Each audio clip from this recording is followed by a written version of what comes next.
চাই না, আমি ভালো কাজ করার চেষ্টা করি।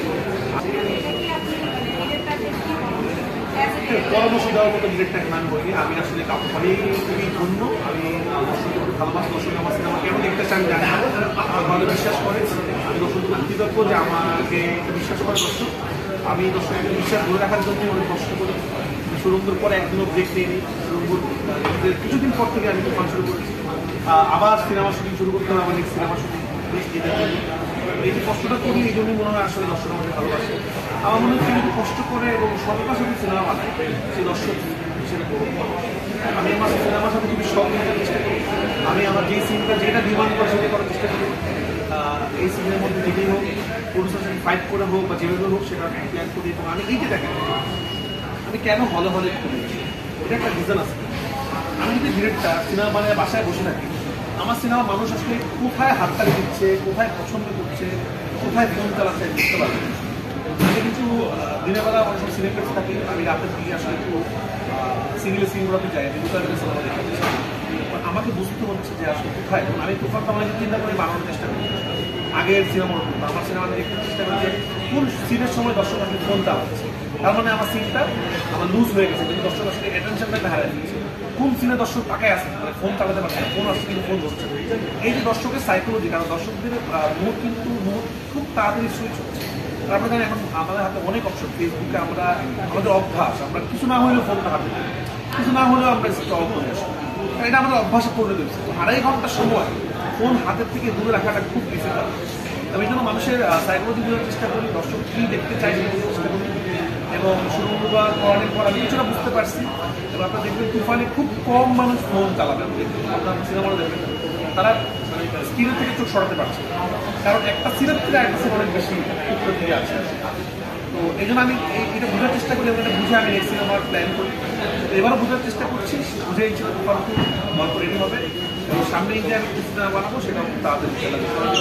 তো এইটাই আপনার প্রশ্ন উত্তর, এটাই আমার মনে হয় সততার সাথে কাজ করলে, মন দিয়ে কাজ করলে, অডিয়েন্সের পালস দিয়ে একটু কাজ করলে অডিয়েন্সও দেখবে, অডিয়েন্সও দেখতে চায়। সিনেমাকে অডিয়েন্সের জন্য বানাই, অডিয়েন্সে আমাদের মূল আসল মানুষ। আন্তর্জাতিক অঙ্গনে মুক্তির পরিকল্পনাটা কি? সামাজিক মাধ্যমে কিন্তু আলোচনা হচ্ছে যে যারা বিদেশে থাকে তারা কখন দেখবে, পাগল বানায় ফেলছে না বিদেশে মানুষজন, যে কবে দেখবো কবে ধরা। এই বিদেশি মানুষদের কিন্তু খেয়াল করবে, বিদেশিদের কিন্তু বাংলাদেশে কিন্তু অনেক বেশি এমনি মায়া বেশি। তারা বা এটা আমরা দেশি যারা থাকি তাদের যতটুকু দেশের প্রতি মায়া থাকে, সে বাইরের মানুষের বেশি মায়া থাকে। তারা 24 ঘন্টা কিন্তু আমাদের নিউজগুলো দেখে। ওরা যখন তুফান দেখতেছে ওরা খুব পাগল হয়ে আছে দেখার জন্য। তাদেরকে বলছি খুব তাড়াতাড়ি আপনাদের দেশে মুক্তি হবে তুফান। অলমোস্ট সারা পৃথিবীতে অনেক দেশে মুক্তি হবে, যেখানে বাঙালিরা বেশি সব জায়গায় মুক্তি হবে তুফান। আমাদের প্রাথমিক প্ল্যান 28 তারিখ থেকে, ইনশাল্লাহ 28 তারিখ মুক্তি হবে। কিছু ডেটে কিছু দেশে অনেক জায়গায় সেন্সারের ব্যাপার আছে, কিছু দেশে একটু 20-20 হতে পারে, খুব বেশি না। তো এই মাসের মধ্যেই বা নেক্সট 5 শুরুতে ইনশাল্লাহ সারা পৃথিবীতে বাংলা ভাষাভাষী যারা আছেন তারা একটু খোঁজখবর রাখবেন। আপনাদের এলাকাতে তুফান চলে আসবে, তুফান দেখেন, আপনাদের বিদেশি বন্ধুদের নিয়ে তুফান দেখেন। ইনশাল্লাহ আপনারা প্রাউড ফিল করতে পারবেন যে বাংলা সিনেমা এখন এমন জায়গায় গেছে যেটা দেখলে মনে হবে না সেটা বাংলা ছবি। এবং এই ছবি যদি ভয়েস চেঞ্জ করে ইংলিশ করা হয়, হিন্দি করা হয়, কোনোভাবে বুঝে যাবে না এটা বাংলা ছবি। এরকম আমরা নিশ্চিত করার চেষ্টা করি। আপনার একটা বিষয় কিছু গণমাধ্যম আসলে নিউজ করছে যে হল থেকে নাম দেওয়া হচ্ছে, যে শোগুলো যে বন্ধ করে দেওয়া, এই ধরনের একটা বিভ্রান্তকর তথ্য ছড়ানো হচ্ছে। আমরা বেশ কয়েকজন যারা সেন্সর করে থাকে তাদেরকে ফোন দিয়েছি, তারা কিন্তু কোনো ধরে না, আমরা সঠিক কোনো তথ্য আমরা পাই। বিভ্রান্তকর নিউজ ছড়ানোর চেষ্টা করছে। তো এর কী করবে, যে কোনো ভালো কাজের সাথে কিছু যখনই হয় তখনই কিছু নেগেটিভ থাকি, তো এটা শুধু সব ভালো কাজই থাকে, এরকম ব্যাপার না। এটা হোক, এটা হলেও এটা না। আপনারা দেখছেন মানুষের জোয়ার করছে না, আমরা শুধু মানুষের জোয়ারই করতে চাই আসলে। কারণ কী হয়, আমরা যদি লক্ষ লক্ষ পজিটিভ জিনিস থেকে একটা নেগেটিভ জিনিস কথা বলি, তখন ওই নেগেটিভ যে ছড়াচ্ছে সে আসলে প্রশ্রয় পেয়ে যাচ্ছে, আমাদের নোটিস করছে। তো যেহেতু লক্ষ লক্ষ পজিটিভ জিনিস, একদিনও নেগেটিভ জিনিস সেদিকে আসলে আমি চোখ দিতে চাই না। আমি আসলে তুফানের জোয়ারেই বলতে চাই, কারণ ওই নেগেটিভ ইম্প্যাক্ট করতেছে না। অনেক নেগেটিভ ইম্প্যাক্ট যদি হলে পড়তে দর্শক আসতো না, তখন আমরা চিন্তিত থাকতাম, আচ্ছা নেগেটিভ নিউজ কেউ কেউ করছে। দু একটা হাতে গোনা মানুষ যখন প্ল্যান করে করছে তারা এটা আমাদের সিনেমার আমার মার্কেটিং হচ্ছে। আমরা ধন্যবাদ জানাতে চাই, তাদেরকে বলবো যে বাংলা সিনেমাকে ভালোবাসতে একটু বন্ধ করে বানাতে। তুফান 2 এরাই থাকবে এই কাস্টিং, সবগুলো দিলে থাকলো সিনেমা। তবে আসতে পারে হচ্ছে তার মানে কি মানুষ বাংলা ছবি দেখতে যাচ্ছে।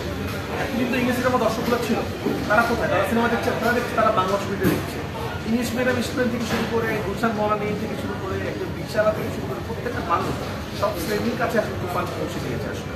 এবং সবাই বলছে যে আমরা এই ধরনের সিনেমা যাচ্ছি। এবং আমিও বারবারই বলেছিলাম যে আসলে এই ছবিটা আমার অন্য ছবির মতো না, পরাণের মতো না, সুরঙ্গর মতো না, দামালের মতো না। আমি প্রপার একটা কমার্শিয়াল ছবি বানিয়েছি, সিনেমা হলের জন্য ছবি বানিয়েছি। সিনেমা হলে 2.5 ঘন্টা সবাই এন্টারটেইন হয়। তো আমার মনে হয় আপনারা আছেন ঈদ আপনার যেমনই কাটুন, তুফান যদি দেখে থাকেন আপনার ঈদটা জমজমাট হবে। তুফান ছাড়া আপনার জন্য তারা এখন তুফান দেখেন তাই হলে চলে আসেন, অগ্রিম টিকিট করে তুফান দেখেন। আপনার ঈদ যেরকমই হোক, ঈদে আনন্দটা তুফান আপনাকে আসলে বানিয়ে দেবে। এই যে নাম শুনলেই হলে দর্শক চলে আসে। অন্যান্য ডিরেক্টর সিনেমা বানায় বা শাকিব খান ছাড়াও অন্যান্য অভিনেতার সিনেমা